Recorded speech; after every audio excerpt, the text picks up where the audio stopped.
अभी घर में कोई कौवा आ जाए और वो करे, आवाज लगाए या वो करे तो भगाते हैं लोग। नहीं, ये गलत बात है। जो लोग भगाते हैं वो तो गलत करते हैं खैर हमारे समझ से, क्योंकि देखिए पितृपक्ष में हम उनको बुलाते हैं, आवाहन करते हैं वही उनका। वही हमारा प्रश्न है। उसके बाद फिर उनको भगा देते हैं किसी तरीके से। जी तो वो यमराज के संवाहक होते हैं। जी। हाँ। और दूसरी बात ये है कि जब हम ये तो फिर काम वही हुआ ना कि जब काम पड़ रहा है तो हमने बुला लिया, उसके बाद हमारा काम निकल गया तो भगो यहाँ से। तो यही वाले हालात हो गए फिर। नमस्कार मित्रों, मैं विक्रांत सिंह आज के इस एपिसोड में आप सभी का स्वागत करता हूं। आज पितरपक्ष के विषय पर चर्चा करने के लिए हमारे साथ उपस्थित हुए हैं आचार्य प्रणव मधुरकृष्ण शास्त्री जी। आइए इनसे पितरपक्ष के विषय पर कुछ चर्चा करते हैं। प्रणाम आचार्य जी। तो आज का हमारा पहला सवाल है, पितृपक्ष का क्या महत्व है और इसे क्यों मनाया जाता है? देखिए, पितृपक्ष इसलिए मनाया जाता है क्योंकि हमारे जीवन में एक पितृपक्ष का बहुत बड़ा महत्व है। दूसरी बात यह है कि जैसे हम कोई भी अपने अच्छे कार्य करते हैं, जैसे अच्छे कार्य का मतलब ये है कि जैसे हमारा विवाह होता है जी। और हम कोई भी अच्छा कार्य करते हैं, अपने बच्चों के प्रति एक वो करते हैं, विवाह वगैरह करते हैं, तो अपने पूर्वजों का इसलिए आह्वान करते हैं क्योंकि पूर्वज हमारे आए और आ करके हमको अपने आशीर्वादों द्वारा अभिषिंचित करें। बिल्कुल। तो इसकी तिथियां ही क्यों निश्चित होती हैं? देखिए, तिथियां इसलिए निश्चित होती हैं कि जैसे नौमी तिथि होती है वो इसलिए होती, जैसे नौमी तिथि है वो आपकी कहता है स्त्रियों के लिए होती है, और जिस तिथि पे पुरुष वर्ग ने अपना देह त्यागा हो उस तिथि को उस वर्ग का कर सकते हैं। और जैसे अमावस्या होती है तो अमावस्या को सब समावेश सबका हो सकता है। तो पितृपक्ष में हमारे यहाँ कौवों को इतनी महत्ता क्यों दी जाती है? कौवों को इसलिए महत्वता दी जाती है कि जैसे हमारे पूर्वजों को पिंडदान श्राद्ध करने से बाद में तो उनको इसलिए भोग दिया जाता है क्योंकि हमारे पूर्वज उस रूप में आकर के हमारे पूर्वज उसको कौवे के रूप में आकर के उस नैवेद्य को अर्पण करके हमको अपने आशीर्वादों के द्वारा अभिषिंचित करें। तो आचार्य जी, जो अभी कौवों का टॉपिक चल रहा था उससे हमारे मन में एक प्रश्न और आया है, वो ये कि पितृपक्ष में जो कौवों को महत्ता दी जाती है वो बाकी पूरे वर्ष में नहीं दी जाती है, ऐसा क्यों? देखिए, बात आप गलत कह रहे हैं। अगर आप सनातन धर्म हिंदू से जुड़े हुए हैं और वैदिक सनातन हिंदू धर्म से आप जुड़े हुए हैं और हिंदू हैं आप, तो आपको ये पता होना चाहिए कि जैसे 13वीं संस्कार होता है तो पिंडदान और तर्पण, जी जी, जिस दिन पिंडदान होता वो जाता है 13वीं संस्कार के करने से पूर्व, जब आपका पिंडदान होता है और सूर्य नारायण को जल दिया जाता है, सूर्य नारायण को जल देने के उपरांत फिर तर्पण किया जाता है, उसके बाद जो सबसे बड़ा भोज निकलता है, सबसे पहले भोज निकलता है वो कौवे को ही भोज निकलता है। तो ये मृत में ही क्यों? जैसे अभी घर में कोई कौवा आ जाए और वो करे, आवाज लगाए या वो करे तो भगाते हैं लोग। नहीं, ये गलत बात है। जो लोग भगाते हैं वो तो गलत करते हैं खैर हमारे समझ से, क्योंकि देखिए पितृपक्ष में हम उनको बुलाते हैं, आवाहन करते हैं वही उनका। वही हमारा प्रश्न है। उसके बाद फिर उनको भगा देते हैं किसी तरीके से। जी। तो वो यमराज के संवाहक होते हैं। जी। हाँ। और दूसरी बात ये है कि जब हम ये तो फिर काम वही हुआ ना कि जब काम पड़ रहा है तो हमने बुला लिया, उसके बाद हमारा काम निकल गया तो भगो यहाँ से। तो यही वाले हालात हो गए फिर। बिल्कुल, है ना। तो पितृपक्ष में पूजन करने की कोई विशेष विधि, कोई वो आप जो बताना चाहें? देखिए, सर्वप्रथम तो जिस तरीके से आजकल के लोगों को हमने अपभ्रंश में देखा है कि अपभ्रंश के मामले में कि कई जो पंडित लोग होते हैं, पंडित जी लोग होते हैं और कई महापात्र ऐसे लोग होते हैं, उनको मैंने देखा है कि वो लोग इन पदार्थों से पिंडदान वगैरह करा देते हैं जिन पदार्थों से कराने नहीं जाता है। अभी हाल फिलहाल की बात है, मैं अपने सेवन न्यास में बैठा था, तो सेवन न्यास में बैठा तो एक कहता है माता जी आई तो हमसे कहने लगी कि हमारे पति जी का वो होता है तर्पण और श्राद्ध होता है और पिंडदान दिया जाता है। तो हम ऐसे बात छिड़ गई उनके कुंडली में, उनके पुत्र की कुंडली में पितृ दोष के लक्षण से। अच्छा, ठीक। तो उसके बाद हमने उनसे पूछा कि आपके यहाँ पितृ दोष लगा हुआ है, तो उन्होंने कहा अच्छा पंडित जी, इसका क्या महत्व होता है? हमने कहा देखिए, पितृ दोष का मतलब ये होता है कि जैसे हमारे जो पूर्वज होते हैं, जी। हमारे पूर्वज जब पितृपक्ष आता है तो हमारे जो पूर्व के पूर्वज होते हैं, उन्होंने पितृपक्ष को सही तरीके से नहीं मनाया होता है। अच्छा। इस वजह से हमारे आने वाली पीढ़ियों के आने वाले संतानों में, कुंडलियों में पितृदोष के लक्षण पाए जाते हैं। अच्छा, मतलब जैसे हमारे पूर्वजों ने अपने पूर्वजों का पितृपक्ष या पिंडदान सही से नहीं किया नहीं किया है। इसलिए वो पितृदोष हमारे ऊपर भी लगे। हाँ, आने वाला हमारा जो कहता है, आने वाली संतानें हैं हमारी, जी जी। उनके ऊपर पितृदोष के लक्षण ये लगते हैं। ओके। पहली बात।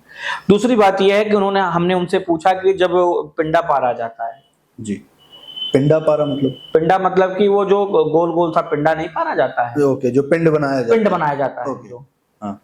तो उस पिंड को जैसे आप खीर से करा जाता है, हाँ। खोए के पदार्थ से किया जाता है, ठीक है। और आपकी बालू से किया जाता है ना, और उसके बाद आपके आटे की लोई से भी किया जाता है।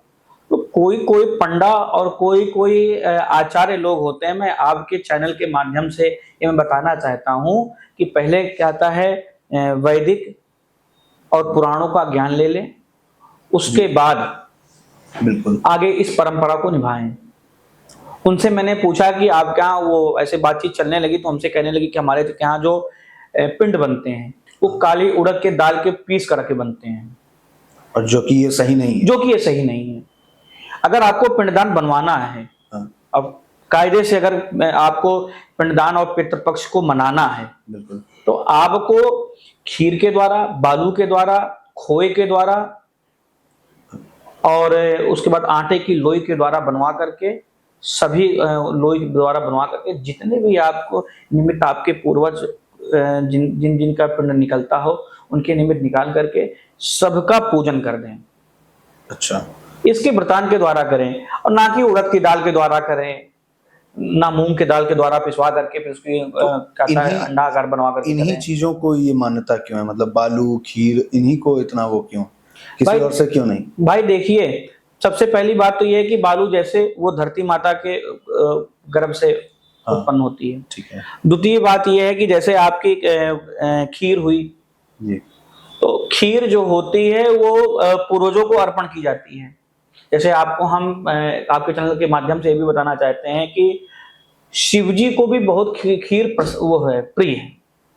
अच्छा। हाँ, खीर का भोग लगता है। हाँ, ये तो है ना, खीर उन्हें अत्यंत प्रिय है। हाँ, खीर उनको अत्यंत प्रिय है। ठीक है। तो हमारे पूर्वजों को भी खीर अत्यंत प्रिय है। अच्छा। हाँ, क्योंकि घी उसमें खीर में क्या होता है कि दूध, खीर और घी, चावल, ये सब मिश्रित होकर के तब पका करके वो बनता है, इसलिए उसके द्वारा वो पिंड बनाया जाता है। और उसमें सबसे पहली बात तो ये तो कहा जाता है, कामधेनु समुत्पन्नम सर्वेषा जीवनम परम पावनम यज्ञ हेतुश्च पयास्नानार्थम प्रदीयताम। अर्थात हमारे पूर्वजों को अगर दूध के द्वारा ग्रसित कोई पदार्थ मिल जा रहा है, हाँ। तो उससे अच्छा और क्या हो सकता है? सही बात है। उससे अच्छा क्या हो सकता है? बिल्कुल। और रही बात खोए की, तो आप ये एक ऑप्शनल होता है। जैसे कोई लोग होते हैं कि खीर उनके यहाँ बनाने, कोई ये होता है कि माताएं बहनें जो होती हैं उन दिनों में कदाचित अशुद्धि पे हो गई, हाँ। तो उनके पास एक ये होता है, ऑप्शन में रखा जाता है कि अगर खीर नहीं मिल पा रही है तो आप खोए के द्वारा ये पिंडदान कर सकते हैं। अच्छा, तो ये पितृपक्ष के दौरान क्या पितृदोष से भी मुक्ति पाई जा सकती है क्या? हाँ, पितृदोष के जैसे करा जा सकता है, जैसे जिसकी कुंडली में होता है पितृदोष, हाँ, तो उसमें पितृदोष, ये तो खैर कहता है, जैसे आप जिसकी कुंडली में पितृदोष होता है, पहली बात तो यही है कि अगर आपके माता पिता जिंदा हैं, उस व्यक्ति के माता पिता जिंदा हैं, तो उसको तो किसी भी कार्य को करना का, हस्तक्षेप करने का कोई जरूरत नहीं है फिलहाल में। तो ओके। अगर उसकी कुंडली में पितृदोष है जी, तो गणेश गायत्री का 1.25 लाख मंत्रों का जप करा दिया जाए। हम तो सोचते हैं निश्चित रूप से उसको सफलता प्राप्त होगी, पितृदोष के लक्षण उसके अंदर से हट जाएंगे। पितृदोष के लक्षण भी यही होते हैं, हम आपके चैनल के माध्यम से बताना चाहते हैं कि बनते बनते काम बिगड़ना, उसके बाद पूर्वजों का ज्यादा स्वप्न आना, ओके, और उसके बाद क्या होता है, मन भटकाव में रहना बहुत ज्यादा, जी जी। कोई हमारा काम बन ना पाना, जिस काम में हम मतलब जिस हस्तक्षेप काम करें को करने जा रहे हैं वो होते होते रुक जाए, रुक जाना, या ये अड़चन इसके, आ जाए, या कोई मूड स्विंग हुआ, हमने खुद ही खत्म कर दिया हाँ जी, उसे। ये इसके लक्षण होते हैं। अच्छा आचार्य जी, कई लोगों को ये भी कंफ्यूजन रहता है कि क्या पितृदोष की पूजा पितृपक्ष के ही दौरान करवाई जाती है क्या? नहीं, ऐसा बिल्कुल नहीं है। पितृपक्ष को पितृपक्ष में ऐसा नहीं है कि पितृपक्ष जिसके पितृदोष कुंडली में होते हैं जी वो लोग क्या होता है पितृपक्ष में ही उन सब चीजों को निराकरण करें, ऐसा नहीं है बिल्कुल भी। अन्य दिनों में भी आप कर सकते हैं। यहाँ तक गणेश गायत्री एक ऐसा विधान है, एक ऐसा मूल मंत्र है कि आप इसको खरमास के भी महीने में, जो मकर संक्रांति के पूर्व जी जी। खरमास महीना लगता है, हाँ।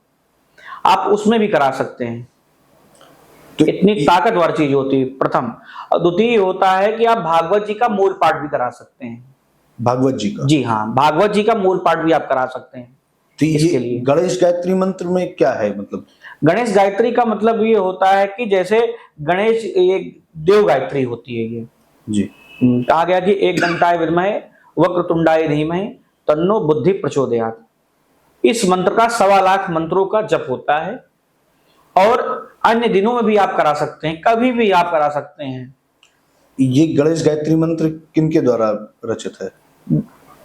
ये गणेश गायत्री मंत्र जो है ये कहा था मैंने देव जी के, ये देवताओं के मुख से निकली हुई एक संभाषण है ये। अच्छा। हाँ, देवताओं के मुख से निकली हुई ये संभाषण है। ये हम लोग जल्दबाजी में बोल देते हैं, जैसे कहते हैं कि एक दंताय विद्महे वक्रतुंडाय धीमहि तन्नो दंति प्रचोदयात्। बहुत क्रिटिकल कंडीशन होती है तो हम लोग बुद्धि प्रचोदयात् कह देते हैं। तो ये तो एक जप का एक हमने वो बनाया है, बताया है आपको। लेकिन इसका मूल पाठ जो है, मूल उच्चारण कहते हैं एक दंताय विद्महे वक्रतुंडाय धीमहि तन्नो बुद्धि प्रचोदयात् तन्नो दंति प्रचोदयात्। इस तरीके से बोला जाता है क्योंकि ये देव गायत्री है। ओके। तो ये भागवत और मूल भागवत में क्या अंतर है, जो आप अभी आप कह रहे थे कि मतलब मूल नहीं भागवत का? भागवत जी का मूल पाठ। हाँ, भागवत जी का मूल पाठ। हाँ, ये भागवत क्या जी का मूल पाठ। भागवत जी का बहुत से लोगों के अंदर ये हम देखते हैं कि जैसे भागवत जी आजकल लोग साज बाज से, साज सज्जा से लोग भागवत जी कराना चाहते हैं। है? जी जी। अब किसी के पास इतनी तथा है कथा करने की, और किसी के पास नहीं है, वो मान लीजिए कदाचित वो परेशान है, हाँ। तो उसका एक मेन रास्ता निकाला गया कि भागवत जी का मूल पाठ करा लीजिए। अच्छा। ना साजबाज से कराइए, अपने यार मित्र और अपने रिश्तेदारों को, अपने पूजनियों को, अपने जो आपके पूजनीय हैं, जो आप जिनको पूछते हो, जीजा जी को, बहन जी को, बेटी को, दामाद को, जीजा जी को, इन सबको आप बुला करके भागवत जी का मूल पाठ सुन सकते हैं और अपने जीवन को लाभान्वित करके कृतार्थ कर सकते हैं। तो अच्छा, हम ये देखते हैं कि पितृपक्ष के दौरान या किसी की मृत्यु के पश्चात गरुड़ पुराण का पाठ किया जाता है। तो ये क्या गरुड़ पुराण का पितृपक्ष से क्या संबंध है? नहीं, देखिए, गरुड़ पुराण जो होता है कि उसमें हमारे जीवन के एक हकीकत बताया गया है। गरुड़ पुराण इसलिए हम लोग कहते हैं, हम लोग अपने मुख से उच्चारण करते हैं कि भ्रांतियां होती, जैसे आजकल के कंडीशंस में हम ये देखते हैं कि लोग अपना अस्तित्व खोते चले जा रहे हैं। मूल आधार अस्तित्व अपना भूल रहे हैं। मूल अस्तित्व खोते चले जा रहे हैं। जी जी। किसी अन्य स्त्री के साथ संबंध बनाना प्रथम प्रायोरिटी है। द्वितीय ये है कि जबरदस्ती किसी के दुख में वो हो व्यक्ति, उससे पैसा छीन लेना। ये आजकल की गैदरिंग आप देख ही रहे हैं किस तरीके से फरेब चल रहा है। हाँ, वो तो अब आम हो गया है। आम हो गया है ये। तो गरुड़ पुराण में ये एक चीज बताया गया है कि अगर आप इन चीजों को करते हैं, ये लक्षण इनके तरीके से होते हैं, इस तरीके से आपको मृत होने के बाद आपकी आत्मा को इस तरीके से आपको वो किया जाएगा, कहता है इस तरीके से आपको सजा मिलेगी। जी जी। इस तरीके से। और बाकी पितृपक्ष और गरुड़ पुराण, इससे इसका कोई वो नहीं है। सीधे सीधे हम देखते हैं कि जैसे उसमें देखा गया है कि उसमें गरुड़ पुराण में भी कहा गया है कि अन्य चीजों में कहा, उसमें देखते हैं कि जैसे जब तीसरा दिन होता है तो हम गरुड़ पुराण में बताते हैं कि जैसे जिस व्यक्ति की मृत की शरीर हो जाती है, बहुत लोग कहते हैं कि जैसे व्यक्ति बतासा, मखाना, सिक्का व्यक्ति के मिट्टी के ऊपर से क्यों फेंकता है। एक व्यक्ति कंडा जला करके ध्वनि रामाते हुए क्यों घाट तक जाता है। अच्छा। तीसरा है कि जब मिट्टी जाती है तो हमारे घर के ही लोग उसमें से एक राई छींटते हुए घाट तक जाते हैं। आपको पता है क्यों छींटते राई हुए जाते छिड़कते हैं? हुए? राई छींटते हुए, छिड़कते हुए नहीं, छींटते हुए जाते हैं। अच्छा, लाइन से ड्रॉप करते हुए। हाँ, लाइन से ड्रॉप करते हुए जाते हैं। क्यों जाते हैं पता है आपको? नहीं पता है। इसलिए जाते हैं क्योंकि हमारा जो शरीर होता है उसमें जीवात्मा जब निकल जाती है तो हम किसी को नहीं समझते हैं। आप हमारे भाई हैं, ये हमारे पुत्र हैं, ये हमारी पत्नी है, ये हमारी माँ है, ये हमारे पिताजी हैं। हम किसी को कुछ नहीं समझते हैं क्योंकि वो आत्मा रूपी एक शरीर जो होता है वो छोड़ चुका होता है। आत्मा ने शरीर को छोड़ दिया वो है, किसी को नहीं पहचान, किसी को नहीं पहचानती वो।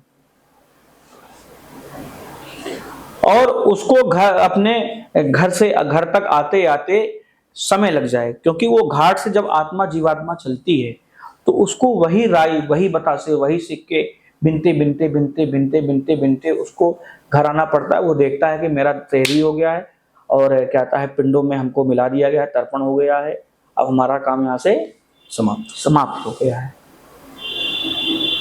ये भी एक गरुड़ पुराण में बताया गया है। गरुड़ पुराण इसलिए सुनाया जाता है क्योंकि जो जीवात्मा होती है, जीवात्मा हमारी जो होती है, ये हमारे खत्म होने के बाद ये 4 रूप में वो हो जाती है, विकसित हो जाती है, 4 रूप में विभाजित हो जाती है। और उसको विभाजित हो जाने के बाद एक हमारा जो हमारी जो आत्मा होती है वो हमारे ही पास होती है। उसको उद्धार हेतु, उसके उद्धार हेतु हम उसको किसी आचार्य, विद्वान आचार्य के द्वारा हम लोग गरुड़ पुराण को श्रवण कराते हैं। ये हमारे हिंदुओं में, सनातन धर्म, हिंदू, वैदिक हिंदू धर्म में ये कहा गया है। बहुत से लोग गरुड़ पुराण कराते हैं, बहुत से लोग भागवत गीता कराते हैं, लेकिन मेन गरुड़ पुराण होता है। उसमें जिंदगी का, पूरे जीवन का परिचय दिया होता है कि हम किस समय क्या क्या करके बैठे हुए हैं, किस किस तरीके से हमको फल की प्राप्ति होगी। यमराज कहाँ जाने के बाद तेल से तला जाएगा, मारा जाएगा, पीटा जाएगा, किस तरीके से अगला जो जन्म होगा हमारा जी, वो किस रूप में हमको वो जन्म मिलेगा। और इतना सब कुछ उदाहरण होने के बाद भी इंसान कलयुग में सुधरने के लिए तैयार है। तो आचार्य जी, पितृदोष की पूजन के लिए कौन कौन सी सावधानियां बरतनी चाहिए और इसके लिए कोई उचित स्थान है क्या? देखिए, जो पिंडदान और श्राद्ध और तर्पण जो कर रहा है, देखिए बड़ा ही पुत्र करता है जी। कदाचित उस जीवात्मा के जो बड़े पुत्र हैं, कदाचित वो नहीं कर रहे हैं किसी तरीके से।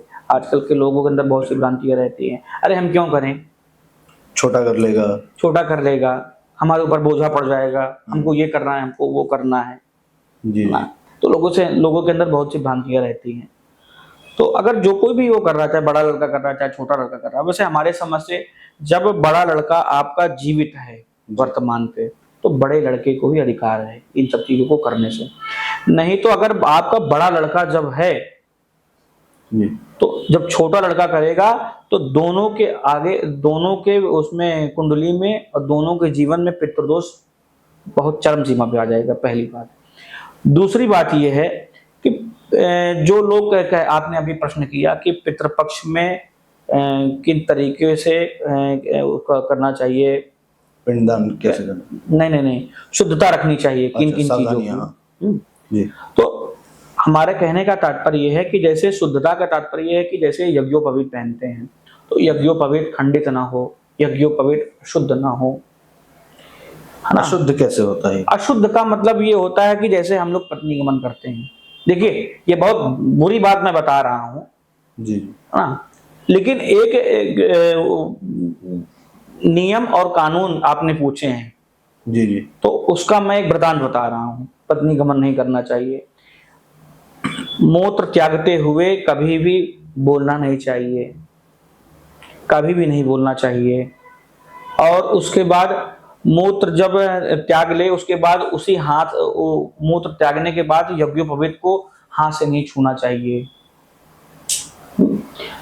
तीसरी बात यह है कि जैसे पितृपक्ष चल रहा हो, जैसे आप पिंडदान श्राद्ध तर्पण वगैरह कर रहे हैं किसी भी चीज को लेकर के, तो पूर्णमासी से लेकर के अमावस्या तक अपने जिले से बाहर नहीं जाना चाहिए, क्योंकि वो एक जिला जो होता है आपका पिंड होता है। अच्छा, तो उस दौरान हमें अपने जिले से भी बाहर नहीं जिले से भी बाहर नहीं जाना चाहिए। ऐसी बहुत सी सावधानियां हैं।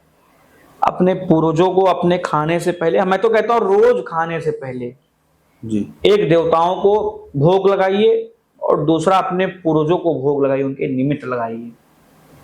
और ये जो पितृदोष के उपाय करने के लिए या पितृपक्ष मनाने के लिए बहुत से लोग, कोई उज्जैन जा रहा है, कोई कहीं जा रहा है, कोई बाहर पूजा करा रहा है, कोई बड़ा मंदिर ढूंढ रहा है, कोई मठ ढूंढ रहा है, इसका क्या है?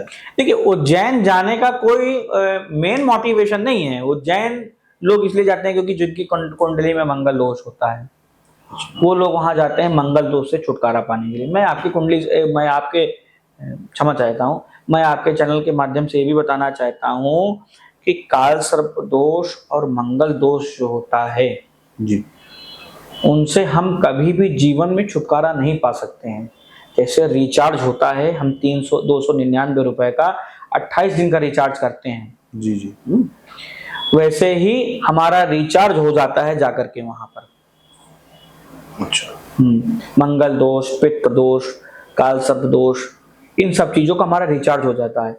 लेकिन लाइफ टाइम रिचार्ज तब होता है जैसे किसी भी कुंडली में पितृ दोष हो तो 1.25 लाख मंत्रों का गणेश गायत्री का जप करा ले, उसका 5 साल का रिचार्ज हो जाएगा। मैं खुलेआम चुनौती दे रहा हूं।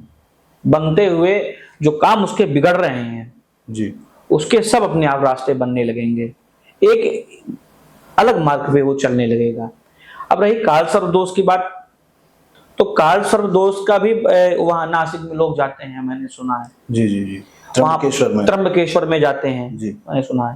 तो देखिए, ज्योतिर्लिंग है, मैं वहां पे बुराई नहीं कर रहा हूँ जाकर जाना करके। देखिए, कहता है शिव है ना, जाइए आप वहां पर, लेकिन वहां पर जाने के बाद आप वहां से दर्शनोपरांत कर करके जो विधि विधान है पूजन का, उसको आप आकर के आप घर में, जैसे रुद्राभिषेक है जी, वो आप करा सकते हैं काल सर्प दोष में। और जैसे आपकी वो मंगल दोष आता है तो लोग उज्जैन जाते हैं, महाकालेश्वर जाते हैं, जी। तो आप वहां पर भी दर्शन करके आ सकते हैं। और मंगल दोष, देखिए मैं आपके चैनल के माध्यम से ये भी बताना चाहता हूं कि मंगल दोष सिर्फ और सिर्फ जो पढ़े लिखे लोग नहीं हैं उन लोगों ने इन सब चीजों को, मंगल दोष को एक हवा बना के रखा हुआ है, मतलब डराने की चीज, डराने के लिए जी, कि आएंगे हमको पैसा देंगे और चलते बनेंगे। 28 साल के बाद जो हमारी बाल अवस्था होती है ज्योतिष गणना के अनुसार, जी, जी। वो हमारी खत्म हो जाती है। और 28 साल से लेकर के 35 वर्ष जी। जो हमारी वो अवस्था होती है वो एक युवा अवस्था होती है। 28 की उम्र के बाद हमारी युवा अवस्था शुरू हो जाती है 28 से लेकर के 35 तक। और मंगल दोष उस उपरांत महिला हो चाहे पुरुष हो वो खत्म हो जाता है। अच्छा, हाँ, तो 28 की आयु तक हमारे ऊपर मंगल दोष रहता है, चाहे वो पुरुष हो चाहे स्त्री हो, सबके ऊपर रहता है। अब ये जरूरी नहीं है कि मंगल दोष कहता है किसके ऊपर बैठा हुआ है, किस राशि पे है और किसकी दृष्टि पड़ रही है, किस तरीके से है, क्या नहीं है। ये भी बहुत से लोग कहते हैं 1 4 7 8 12 पे बैठा हुआ है, मंगल दोष है, एक वो हवा बना दिया है। अब लोगों को घबराहट हो रही है, हाय राम, हमारा लड़का हमारी बेटी मंगल दोष से रहित है। बिल्कुल, हो सकता है वो सूर्य की राशि का हो सकता है वो गुरु की राशि का हो सकता है वो आपके क्या था चंद्रमा के राशि का हो, कुछ भी हो सकता है। बिल्कुल बिल्कुल। भाई देखिए, सारे जब रास्ते बंद हो जाते हैं तो भगवान एक रास्ते खोल देते हैं ना। तो पितृदोष, काल सर्प दोष, मंगल दोष, अगर इन सब चीजों को भगवान ने बनाया तो उसका रास्ता भी बनाया है। बिल्कुल। और ये जो पितृपक्ष के दौरान जो श्राद्ध क्रिया करी जाती है, कुछ लोग बड़े जोरों शोरों से बड़ा भंडारा अंडारा लगा देते हैं, कुछ होते हैं केवल अपने में किया और शांत हो गए। इसका क्या परिणाम होता है, मतलब क्या इसमें भी बंटवारा चलता है क्या? देखिए, अब इसके लिए तो हम क्या ही कहें। माता पिता हमारे भूखों मर गए जी। और भंडारा कराते रह गए। ये भी सही है।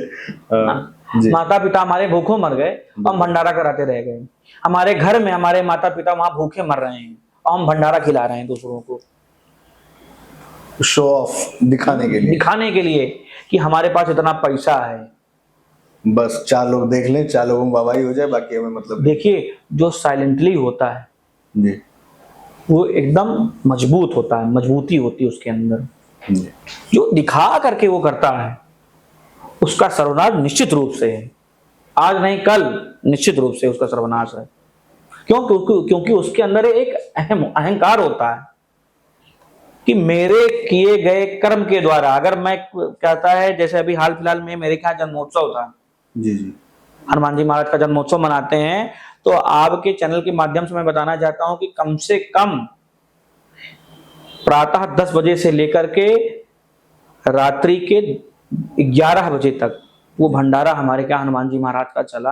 हमारे सेवन न्यास में तकरीबन, कम से कम मेरी याददाश्त में, जी। हमसे हमारे संस्था का नाम श्री युगल चरणम जो वो अनुसंधान केंद्र है। जी। और हमारे जो मंत्री उपाध्यक्ष लोग थे, हमारे कमेटी के, हमारे संस्था के जो लोग थे, वो मुझसे बता रहे थे कि महाराज श्री कम से कम आज हमारे संस्था के द्वारा 3.5 से 4 हजार लोगों ने इस प्रसाद को ग्रहण किया। हमने कहा ना, हमारे संस्था के द्वारा नहीं किया है, उन्होंने करवाया है। बिल्कुल। तो हमारे जो माता पिता हैं वो घर पे भूखे बैठे हुए हैं, मैं फिर वहीं पे आ रहा हूँ, एक एक गिलास पानी के लिए रो रहे हैं, और हम जा रहे हैं सबको पूरी खिला रहे हैं वहां पर, भैया खा लो, भैया खा लो, भैया खा लो। सही बात है। आज तुम वैसा कर रहे हो, कल तुम्हारी आने वाली संतानें तुम्हारे साथ ऐसा करेंगी, तब तुम सर, किसी की कोई चीज नहीं मिलेगी सर रख करके रोने के लिए। इतना रोग, इतना रोग, इतना रोग। माता पिता की जो श्राप होती है, लोग कहते हैं ना कि जा जाके मर जा तू, तो कोई काम का व्यक्ति नहीं है। वो भी एक प्रेम होता है माता पिता का। माता पिता के ऋण से हम कभी भी मुक्त हो नहीं सकते हैं। क्यों? क्योंकि हमको वो जीवन में लेकर के आए हैं। बहुत से लोगों को हमने देखा है कि पितृपक्ष में लोग पिंडदान श्राद्ध अपने माता पिता का नहीं करते हैं। क्योंकि कहते हैं हमारे माता पिता ने हमारे लिए किया क्या है। अरे यार, क्यों नहीं किया है? तुम्हें सांसें दी हैं, शरीर मिला है तुमको यहाँ पर लेकर के आए हैं। इस जीवन में तुमको उतार के मतलब जीवन में तुमको एक नया शरीर दिया है, तुमको उन्होंने जना है, तुमको अपने खून पसीने की गाढ़ी कमाई से तुमको हर शौक कराई है। और आज हम अपने माता पिता को अगर दूषित मानसिकता से देखते हैं, तो हमारे समझ से निश्चित रूप से उसका काल निश्चित आ गया है। इसीलिए पितृपक्ष में निश्चित रूप से, अगर आपके माता पिता नहीं, आपके चैनल के माध्यम से बताना चाहते हैं, अगर आपके पितृपक्ष में अगर आपके माता पिता नहीं है, तो हाँ, एक बात और, बहुत से लोगों के अंदर भ्रांतियां रहती हैं कि जैसे हमारे माता पिता, अदरवाइज कोई और कोई खत्म हो जा रहा है, तो उसी साल से पितृपक्ष आरंभ किया जाए, ये बिल्कुल नहीं करना चाहिए। जिस समय खत्म हुए हैं उस साल नहीं करना है, उस साल अगले साल से। नहीं, बिल्कुल नहीं। तीसरे साल से जब वो पूर्वजों में मिलाया जाएगा उनको। अच्छा। जब उनको पूर्वजों में मिलाया जाएगा, उसके बाद उनके नाम का पिंडदान, श्राद्ध, तर्पण सभी के नाम पे तब होगा। और जो 3 साल बाकी के जा रहे हैं जैसे जी, तो उनके तिथि पे, अगर उनकी तिथि नहीं याद है तो आप पूर्णमासी या अमावस्या पे उनके नाम पे आप भोजन इत्यादि का दान कर सकते हैं। हाँ, भोजन इत्यादि का, वस्त्र इत्यादि का भी दान कर सकते हैं यहाँ। ठीक है। और जैसे ये पितृपक्ष आ रहा है, अभी शुरू होने वाला है 29 तारीख से, तो इसको करने के लिए सही समय क्या है? जब पिंडदान दिया जाता है, जो जल दिया जाता है, उसका सही समय क्या रहे इस बार का? देखिए क्या होता है, आपके आज त्रयोदशी मतलब प्रदोष है, कल चतुर्दशी है, आज बुधवार, कल गुरुवार, और आप परसों गुरुवार है ना? जो लोग जिन्होंने देह त्यागा है पूर्णमासी तिथि पे, जी जी। वो पूर्णमासी से लेते हैं। अच्छा। सही मायने में तो यही सही है, क्योंकि आने वाला जो पक्ष होता है वो कृष्ण पक्ष होता है, उसमें आपको पूर्णमासी नहीं मिलेगी, उसमें आपको आखिरी में अमावस्या मिलेगी। अच्छा। हाँ, तो पूर्णमासी से ही मनाया जाता है पितृपक्ष। लोगों के अंदर बहुत सी भ्रांतियां हैं कि हम प्रतिपदा से मनाएंगे पितृपक्ष। तो ये प्रतिपदा और पूर्णमासी का क्या है? वही तो हम बता रहे हैं आपको कि बहुत से लोगों के अंदर भ्रांतियां हैं कि प्रतिपदा जो है वो हम प्रतिपदा से लेकर के अमावस्या तक हम इन 15 दिन के स्टेजों में पितृपक्ष मनाएंगे, लेकिन ना, पूर्णमासी से लिया जाता है, क्योंकि हम भी किसी के पूर्वज हैं। अच्छा। हमने जिस कुल में जन्म लिया है, हो सकता है हमारे बाबा को, हमको याद है कि जैसे हमारे बाबा जो हैं वो उसमें द्वादशी तिथि में उन्होंने अपना देह त्यागा था। अब हमको ये तो नहीं पता कि हमारे परबाबा ने किस तिथि पे देह त्यागा था, हो सकता है वो पूर्णमासी पे उन्होंने देह त्यागा हो जी। तो 16 दिन का जो सोरैया कहते हैं हम लोग, षोडश संस्कार, सनातन धर्म में 16 प्रकार के संस्कार होते हैं। जब आदमी जन्म लेता है, जब आदमी खत्म हो जाता है, तब तक ये 16 प्रकार के संस्कार होते हैं। ठीक है। 16 मतलब 16 संस्कार, और पूर्णमासी से लेकर के जो अमावस्या तक आपको समन्वय मिलता है, वो 16 प्रकार के संस्कारों का ही एक समन्वय है, जिसको हम लोग 16 संस्कार कहते हैं। 16 मतलब 16 संस्कार। तो आचार्य जी, आप हमारे दर्शकों को कोई संदेश देना चाहेंगे?